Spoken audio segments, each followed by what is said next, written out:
Let's talk about now the state of the affairs, the state of the union post-merge, because this is interesting. I had Sandeep Nawal on the show about 10 days ago, who obviously runs Polygon. Matic had a big move in price over the last 6 months as people saw that layer 2 becoming even more necessary, more functional, post-merge. And a lot of people don't understand that the merge itself, I think, only brought transactions up from like 13 per second to 20 per second. But I think because of the additional sharding and a bunch of the environmental factors, it means that it can empower a layer 2 in a massive way. Now, Sandeep was on my show about a year ago, and I must say, this guy's got a lot more swagger in his step now. And he said, look, Brian, we're talking to more people out there on a level of 10x when it comes to developers, clients, et cetera. We know what people want. We come from a dev background. And in his mind, he said, this is ours to screw up. He said, these L1s don't stand a chance with what we're doing right now as a network with the ETH post-merge. And I talked to him pre-merge, by the way, and he said, look, everything we see like it's going to go through. And he said, we're above the water. He said, nothing that happened in the merge is going to affect what we do anyways. But I'm telling you, Ben, he said, it's basically ours to screw up, and these L1s don't stand a chance. Now, I've been on the phone with some AVAX people recently, and I quoted back to them. I don't know how impressed they are with him saying that, but what do you think about that assertion? As then, right now, Polygon is set, or Ethereum is set to dominate these L1s. What are your thoughts? Yeah, I mean, Ethereum is a leader in the house. There's no question about it. And I think that, when it comes to, I think Cardano is the only one that stands a chance against it. And the reason why I say that is because Cardano's smart contract language, Plutus, is far superior to Solidity. It's much easier for regular developers to come in and build than learning an entirely new language. Plutus has kind of 3 subsets of it. And basically, if you have common, regular computer programming language experience, very easy to port over to Cardano. Ethereum has by far the biggest developer community right now, but Cardano is trying to attract a bigger pool. And we don't know how that's going to work out yet. And kind of what I've been on the record as saying is in Cardano versus Ethereum, I think Ethereum still will stay number 1. It has to mess something up, I believe, for Cardano to pass it. Cardano, though, is the only one that I think has a chance to pass it. So that's kind of how I see the layer 1 wars working out. I mean, Solana's a joke. Obviously, I think people see that at this point. Any blockchain you can just pause from your high perch, I think is not going to be a good blockchain. Then the people behind FTX and the people behind, Solana, bad people, this is not something I'll ever touch again. But what I would say is when it comes to the layer 2s, this is what people have to understand.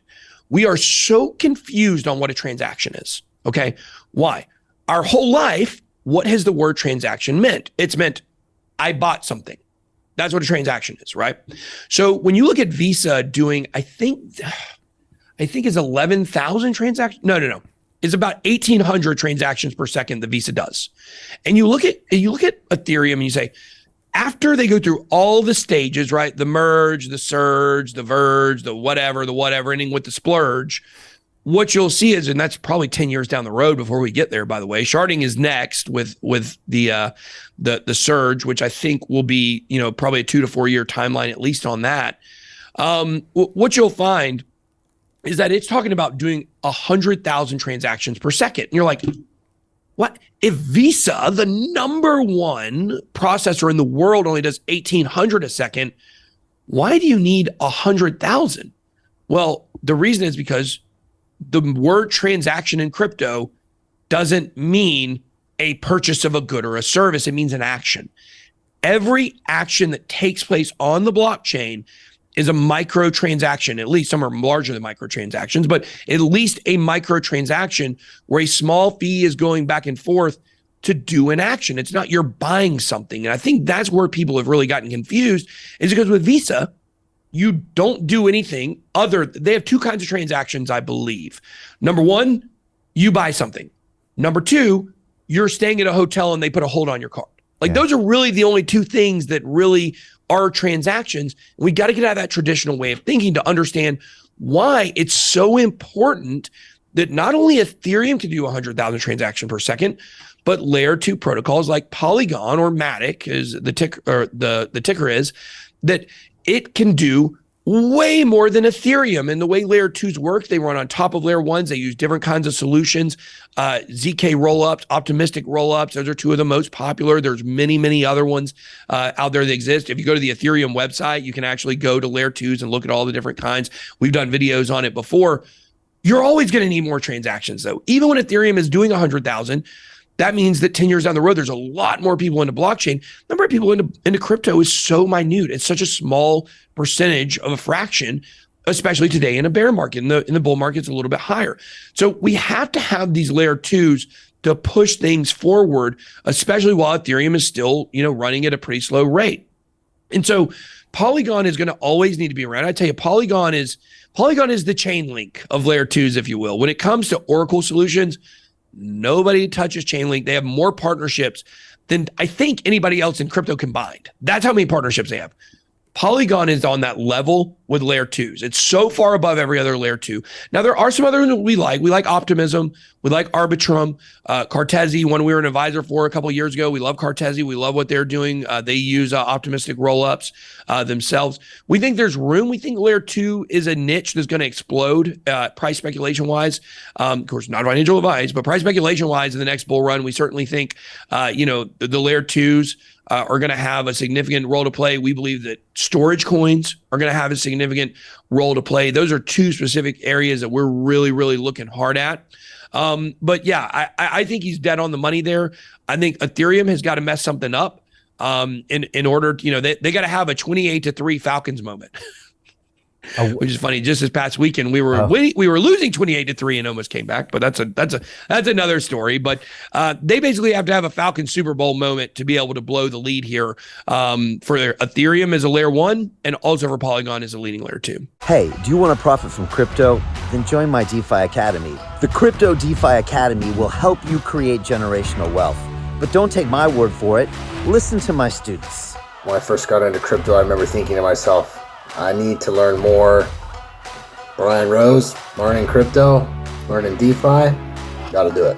I am so grateful that I jumped in and did this. I had to break through some limiting beliefs that I can do this, that I can afford this, that I can be in this. It challenges the things that are deeply rooted within us. Joining DeFi Academy has been one of the best decisions I have made on my blockchain journey. This course was a life changer, a game changer, a huge eye-opener.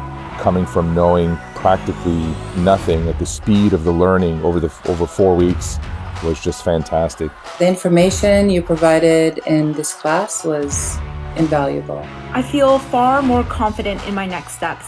You took complex concepts and made them easier to understand. What's different than so many other ones is it just doesn't tell you what to do. It actually makes you do it. This is for people who are serious about becoming traders. This is the way it should be done. I realized from this learning experience again that it is not about what you learn, but about who you learn it from. The energy was insane. I've never experienced such incredible energy on a live call. Brian Rose, you are a legend, my friend. It's the only thing in the market where you can get all information and learn everything what you need to know. Everything is so clear and so well done, and I am just forever grateful for this program. It made me feel so much more confident about crypto than I did before.